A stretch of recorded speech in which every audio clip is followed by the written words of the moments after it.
Bonjour à chacun.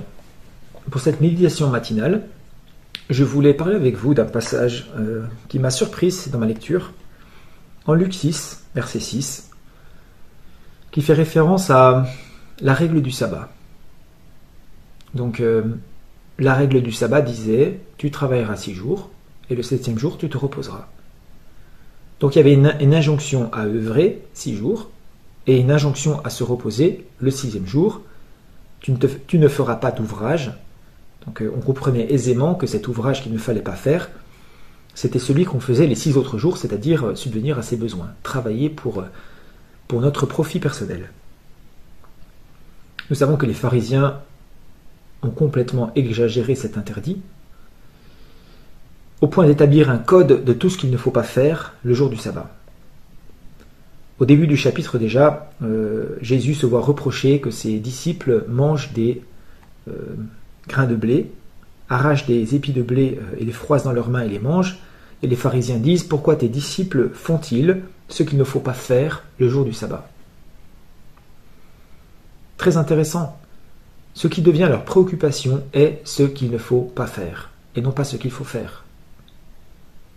Donc au verset 6, Jésus entre dans la synagogue et il enseigne. Il y avait là un homme et sa main droite était sèche. Déjà, une petite réflexion autour de ce handicap. La loi du sabbat ne peut pas être respectée si on a la main sèche. Comment travailler 6 jours avec une main sèche? Nous faisons face à un homme qui a un handicap qui peut l'empêcher, le bloquer vraiment dans sa vie, pour subvenir à ses besoins, subvenir aux besoins de sa famille. Maintenant, nous avons toutes sortes d'accessibilité pour les personnes qui ont des handicaps. Mais à l'époque, ce n'était pas comme ça. C'est dramatique la situation de cet homme. C'est pour ça que Jésus parle de sauver la vie. Ce n'est pas simplement aller au ciel, c'est dans le sens d'apporter un bienfait, une guérison. Mais si on réfléchit, il n'y a pas de hasard autour de ce miracle. Parce que cet homme a un sabbat forcé les 6 autres jours. Les scribes, les pharisiens l'observaient s'il guérirait en un jour de sabbat afin qu'ils trouvassent de quoi l'accuser. Donc voilà, eux ils ont déterminé par avance que guérir le jour du sabbat est une œuvre du même ordre que celle qui est interdite dans la loi. Et lui connut leurs pensées et il dit à l'homme qui avait la main sèche « Lève-toi, tiens-toi là devant tous. » Très intéressant, j'imagine Jésus vraiment très très calme, immobile. Ah, il ne fera aucune œuvre.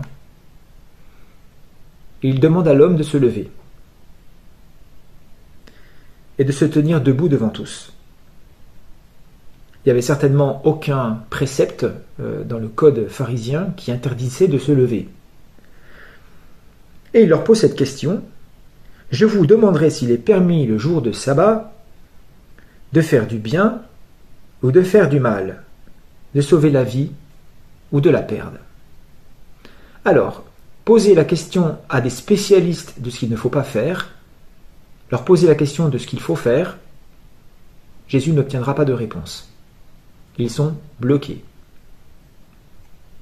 S'ils disent oui, il est permis de faire du bien, ils savent bien, au fond, qu'ils vont légitimer l'action de Jésus, donc ils n'auront plus aucune raison de l'accuser. S'ils disent « Ok, il est permis de faire du mal », non, ils ne peuvent pas répondre ça, c'est pas possible non plus. D'autant plus que celui qui peut faire le bien et ne le fait pas, nous dit Jacques, commet un péché. Quand j'ai un bien qui va pouvoir aider l'autre à respecter encore plus la loi, parce que guérir cet homme signifie que cet homme, les 6 jours d'après, il va travailler. Et il se reposera le 7e jour. Donc le guérir, c'est finalement favoriser la loi. C'est la rendre efficace encore plus, c'est positif. Donc les ayant tous regardés alentour, il lui dit « Étends ta main ». Toujours aucun geste. On ne peut rien reprocher à Jésus. Il ne se fatigue strictement pas. Et il fit ainsi, et sa main fut rendue saine comme l'autre. Et ils en furent tous hors d'eux-mêmes, et s'entretenant ensemble de ce qu'ils pourraient faire à Jésus. Voilà, ils n'ont pas digéré. Ils n'ont pas digéré que Jésus les ait coincés comme ça. Parce qu'effectivement, ils ne peuvent rien lui dire, ils ne peuvent l'accuser en quoi que ce soit. Alors, cette petite réflexion nous montre au fait justement l'esprit légaliste religieux qui met ce qu'il ne faut pas faire au centre et qui oublie ce qu'il faut faire. Ça a commencé dès la Genèse, quand Ève a dit au serpent que l'arbre dont il ne fallait pas manger était au milieu du jardin. C'était faux. L'arbre qui était au milieu du jardin, vous pourrez le relire, c'était l'arbre de vie. Dieu avait mis le positif, le bon, la vie au centre, ce qu'il pouvait faire au centre. Même la loi commençait par « Tu aimeras le Seigneur ton Dieu de toute ta force, de toute ta pensée, de toute ton âme, de tout ton cœur, et tu aimeras ton prochain comme toi-même. » La loi commençait par des paroles positives, « Écoute Israël », etc. Et ensuite, il y avait effectivement des interdits. Mais l'esprit religieux légaliste met l'interdit au centre. Il met ce qu'il ne faut pas faire au centre de toute la vie. Il remplace en fait la vie par la loi. Par exemple, Paul dit « Marchez par l'esprit, et vous n'accomplirez pas la convoitise de la chair ». Paul ne dit pas « N'accomplissez pas la convoitise de la chair et marchez par l'esprit ». Non, d'abord marchez par l'esprit. D'abord, je me mets dans une dynamique positive avec la force que Dieu me donne, d'aimer mon prochain, d'aimer Dieu. Je me nourris de cet arbre de vie justement qui est au centre du jardin. Maintenant, c'est la parole de Dieu. Je fais mes délices de ce qui est bon.